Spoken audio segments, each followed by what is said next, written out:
आज हम लोग किशनगंज की धरती पर मौजूद हैं, जिसमें हमारे पार्टी के नेशनल सेक्रेटरी जनाब डॉक्टर तस्लीम रहमानी साहब भी उपस्थित हैं।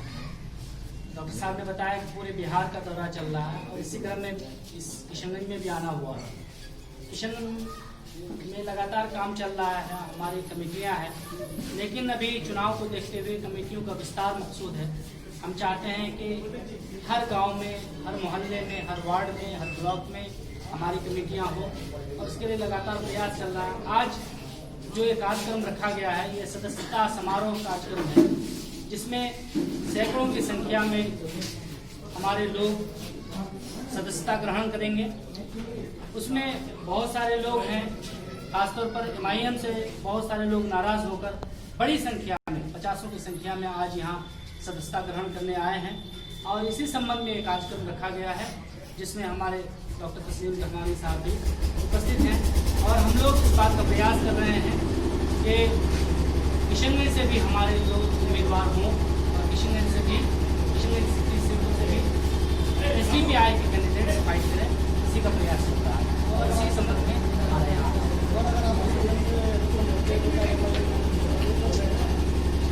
देखिए, एक पॉलिटिकल पार्टी की हैसियत से हमारा ये काम है कि हम कहाँ अच्छा कर सकते हैं, कैसे अच्छा कर सकते हैं, ये देखें। इससे MIM को अगर नुकसान होता है तो जरूर MIM के लोगों को भी सोचना चाहिए कि हमारे साथ गठबंधन करें और हम इसके लिए ओपन हैं।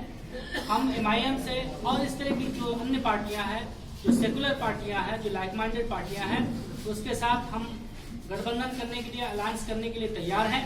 हम सबको एक प्लेटफॉर्म पे आके इस NDA की सरकार को जड़ से उखाड़ फेंकने की जरूरत है और इसके लिए हम सबको एकजुट होकर लड़ने की जरूरत है।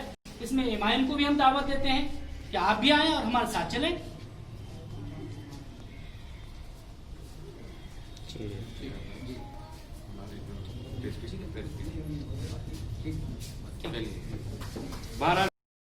आज तक अनाउंस नहीं हुआ। ज्यादातर बिहारी मजदूर महीनों पैदल चल के आने पे मजबूर हुए। मैं समझता हूं कि जहां सेंट्रल गवर्नमेंट के मुंह पे ये इस देश के गरीबों का एक जबरदस्त तमाचा था, वहीं खुद बिहार सरकार भी अपनी जिम्मेदारी से बच नहीं सकती कि उसने उन मजदूरों को उन स्टेट से वापस लाने का कोई इंतजाम नहीं किया। ये नाअहली, ये सर्दपोरी, यही मानक है, ये इस बात का सबूत है कि कितने क्रिमिनल और कितना इनसेंसिटिव, गैर इंसानी तरीका है बिहार सरकार के सोचने का। और यही हाल बिहार बाढ़ का है। बिहार में, खास तौर पर नॉर्थ बिहार में 10 सूबों में अमूमन और 4 सूबे जो सीमांचल के खुसूसन हमेशा बाढ़ग्रस्त रहे हैं। कोई साल ऐसा नहीं गुजरता कि यहाँ बाढ़ न आती हो, लेकिन कोई सरकार हो बिहार की, चाहे वो RJD रही हो, चाहे वो JDU रही हो, चाहे कांग्रेस रही हो, कोई गठबंधन रहा हो, बिहार की बाढ़ की तरफ किसी ने कोई ऐसी कार्रवाई करने की कोशिश नहीं की कि बिहार बाढ़ का समाधान हो सके। हम बाढ़ पे पूरे तौर पर बात कर सकते हैं, क्यों बाढ़ आती है और कैसे बाढ़ को रोका जा सकता है, वो एक तवील बात है, फिर उस पर हम करेंगे। लेकिन हम ये जानते हैं कि बाढ़ एक आपदा तो है, लेकिन बिहार की सरकार के लिए बाढ़ एक कारोबार बन गया है, एक तिजारत बन गई है। बाढ़ की आड़ में हजारों करोड़ रुपया खाया जाता है बिहार के सरकारी अफसरों के जरिए और बिहार की सरकार के जरिए। 2008 में तकरीबन 50,000 करोड़ रुपया वर्ल्ड बैंक से सीधे बिहार की सरकार को भेजा गया, सिर्फ इन 8 जिलों में बाढ़ को नियंत्रण करने के लिए। वो 50,000 करोड़ रुपया कहां चला गया, नीतीश कुमार भी उसका जवाब आज तक नहीं दे सके। ये वो सारे मुद्दे हैं जिनको देखते हुए हम ये महसूस करते हैं, SDPI की जो नेशनल एग्जीक्यूटिव है वो ये महसूस करती है कि बिहार को अब एक अल्टरनेटिव पॉलिटिक्स की जरूरत है, एक मुतबादिल सियासत की जरूरत है। ये जो पॉलिटिकल माफिया बिहार के 13 करोड़ आवाम के सिरों पर बैठा हुआ है, इसको उखाड़ के फेंकने के लिए नए लोग जो राजनीति जानते हैं, जो आवाम से हमदर्दी रखते हैं, जो एक डेवलपमेंट लाना चाहते हैं, आवाम के सुख दुख में शरीक होना चाहते हैं, ऐसे जितने पॉलिटिकल फोर्सेस इस प्रदेश में मौजूद हैं, उन सब के साथ मिलकर एसडीपीआई आगामी चुनाव लड़ना चाहती है। हम कोशिश कर रहे हैं कि बहुत सारे जो राजनीतिक दल हैं उनके साथ हमारा एक समन्वय बने और एक अलायंस बन सके।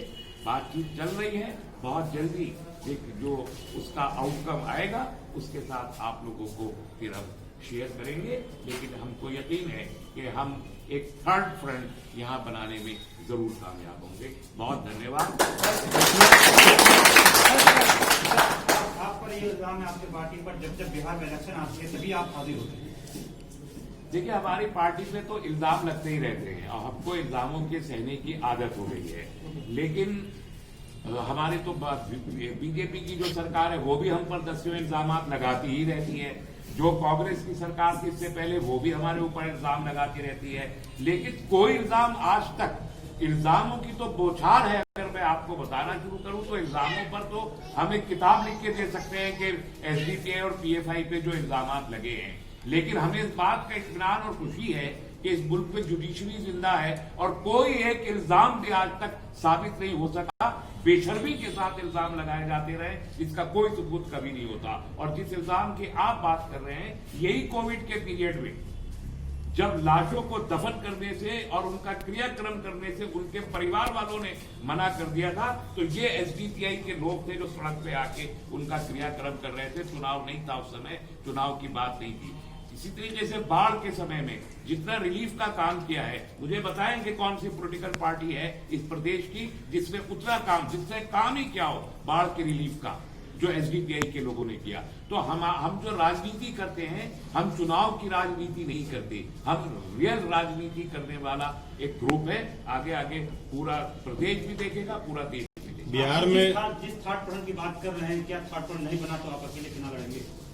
हम एक राजनीतिक दल है, राजनीतिक दल का मतलब चुनाव लड़ना होता है, तो चुनाव तो यकीनन लड़ेंगे। लेकिन हम ये चाहेंगे कि पॉजिटिव पॉलिटिक्स और अल्टरनेटिव पॉलिटिक्स के लिए अगर हम खड़े हुए हैं तो जो लाइक माइंडेड लोग हैं वो साथ में आए ताकि वो वोटों का बिखराव को रोका जा सके। बिहार में कितने सीटों पे चुनाव लड़ेगी पार्टी? ये अभी चल रहा है कि कितनी सीटों पर हम चुनाव केवल चुनाव लड़ने के लिए नहीं लड़ रहे हैं, हम चुनाव जीतने के लिए लड़ रहे हैं। तो जो रणनीति होती है चुनाव लड़ने की, उस रणनीति के अनुसार हम अपने कैंडिडेट लॉन्च करेंगे।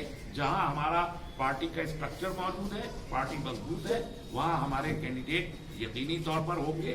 आज की तारीख में मैं सिर्फ इतना कह सकता हूं कि तकरीबन 30 से 35 सीटों पर पूरे प्रदेश में हमारे उम्मीदवार होने की उम्मीद की जाती है।